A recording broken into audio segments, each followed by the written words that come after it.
નમસ્કાર, આપ જોઈ રહ્યા છો જેકે ગુજરાતી વાત કરતો મોરબીમાં લાયન્સ ક્લબ મોરબી દ્વારા નિરાધાર વિધવા બહેનોને રાશન કીટનું વિતરણ કરવામાં આવ્યું હતું.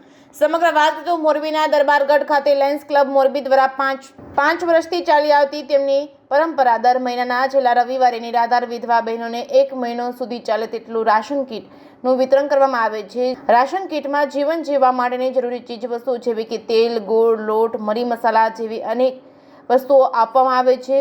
આવો કાર્યક્રમ આજે દરબારગઢ પાસેના રામ મંદિર ખાતે યોજાયો હતો. કીટ વિતરણ કરી રહેલા લાયન્સ ક્લબના કેપી ભાગિયા તેમજ રમેશભાઈ રૂપાલાના જણાવ્યા મુજબ જુદા જુદા વિસ્તારોમાં રહેતા નિરાધાર વિધવા બહેનોને શોધ કરીને તેમને ઓળખપત્ર આપી તેમની યાદી બનાવી હતી અને આવી 133 મહિલાઓની યાદી સામેલ છે, જેમાં તેમને દર મહિને જરૂર પડતી ગોળ, તેલ, મરી મસાલા, લોટ જેવી દરેક જરૂરી ચીજવસ્તુઓની કીટ તૈયાર કરવામાં આવે છે. દર મહિનાના છેલ્લા રવિવારે દરેક બહેનોને બોલાવી તેમને વિના મૂલ્યે કીટ આપવામાં આવે છે.